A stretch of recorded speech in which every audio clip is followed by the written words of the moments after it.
Hello friends, in this session we are going to learn a very motivational poem, The Man Who Thinks He Can. म्हणजे माणूस जसा विचार करतो तसा तो बनतो, तेच तो करू शकतो. If you think you are beaten, you are. If you think you are beaten, you are. जर तुम्ही विचार करता की तुम्ही हरलात तर तुम्ही हरता. If you think you dare not, you don't. जर तुम्ही असा विचार करताय की तुम्ही हे करू शकत नाही तर ते तुम्ही करू शकत नाही. If you like to win but you think you can't, it's almost certain you won't. जर तुम्हाला जिंकावंसं वाटतं, जिंकायला आवडेल, पण तुम्हाला असं वाटलं की तुम्ही ते करू शकत नाही, तुम्ही जिंकू शकत नाही, तर इट इज सर्टन, जवळजवळ निश्चितच असतं, यू वॉन्ट, म्हणजे तुम्ही ते करणार नाहीत किंवा करू शकणार नाहीत. हे जवळजवळ निश्चित असतं. If you think you will lose, you are lost. म्हणजे जर तुम्ही असा विचार केला की मी कदाचित हरेन, देन यू आर लॉस्ट, म्हणजे तुम्ही हरलात. For out of the world we find success begin with the fellows will. It's all in the state of mind. आणि पूर्ण जगभर आपल्याला असं दिसतं की यश ही जी गोष्ट आहे, success begins with the fellows will.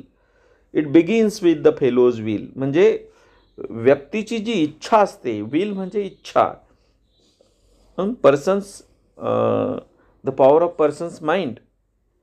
So the success begins with the fellows will. म्हणजे यशाची सुरुवातच कशाने होते, तर त्या व्यक्तीच्या इच्छेने होते. It's all in the state of mind. ही सगळे स्टेट ऑफ माइंड आहे ती, द वे वी थिंक और फील ॲट दॅट टाईम. म्हणजे ही आपली सगळं स्टेट ऑफ माइंड आहे. मनस्थिती आपली जी आहे, मनाची स्थिती जी आहे, तर त्याच्यावर हे सगळं डिपेंड आहे. If you think you are outclassed, you are. If you think you are outclassed, you are. You have got to think high to rise. म्हणजे जर तुम्ही असा विचार केला की तुम्ही इतरांपेक्षा मागे पडलात,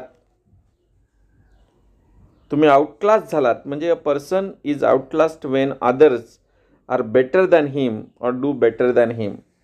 दुसरे तुमच्यापेक्षा चांगलं करतायत आणि तुम्ही जर असा विचार करताय की दुसरे माझ्यापेक्षा चांगले करतील आणि मी मागे पडेन, you are. So you have got to think high to rise. म्हणून तुम्ही you have got to think high. हे तुम्हाला उंच विचार करावाच लागेल, उच्च विचार असलाच पाहिजे टू राईज. म्हणजे टू राईज म्हणजे काय, थिंक हाय म्हणजे काय, think of going up or doing better. Rise म्हणजे इथे उगवणे असा अर्थ नाही होणार. तर तुम्हाला इतरांपेक्षा उठून दिसण्यासाठी किंवा त्यांच्यापेक्षा उंचावर जाण्यासाठी तुमचं विचार देखील उच्च असायला हवेत.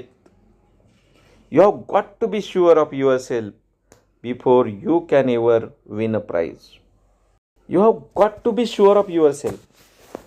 Got to be sure of yourself म्हणजे काय, you must be sure of yourself. तुम्हाला स्वतःबद्दल खात्री असायलाच हवी. शुअर म्हणजे खात्री असणे. ऑफ युअर सेल्फ, तुमची स्वतःची. बिफोर म्हणजे च्या अगोदर. You have ever win a prize. तुम्ही एखादं बक्षीस जिंकाल, पण त्या अगोदर ते जिंकणारच याची तुम्हाला खात्री असायला हवी. Life's battles don't always go to the stronger or a faster man, but soon or late the man who wins is the man who thinks he can. म्हणजे बघा, जीवनाची जी आता बॅटल म्हणजे जीवनातील युद्ध आहेत किंवा जीवनातील जे कठीण प्रसंग आहेत.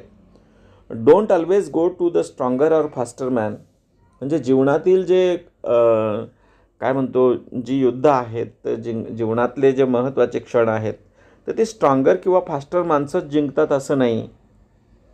But soon or late the man who wins is the man who thinks he can. तोच माणूस जिंकतो जो असा विचार करतो की तो करू शकतो. Is a man who thinks he can. Yes, I can do it. So that confidence is very necessary in order to achieve success in any field. In this poem, you will see number of contracted forms of words. For example, in the very second line, don't is there means do not, can't is there means cannot, won't is there means will not. So you will is there in the very beginning of the second stanza. Then we have the use of apostrophe also, fellows will possession. So fellows will, here yes is there, that is apostrophe is given. It's all in the state of mind. It is. You have. You means you have. We find number of contracted forms of words in this poem. So in order to contract that word, we have to give this apostrophe mark, just like do not, don't, cannot, can't, will not, won't, like that. Now we'll see the rhyming words. Find, it rhymes with mind. Then rise rhymes with prize. Man rhymes with can. So it's really a motivational poem. So go on reading the poem. It's a very meaningful poem. Thank you.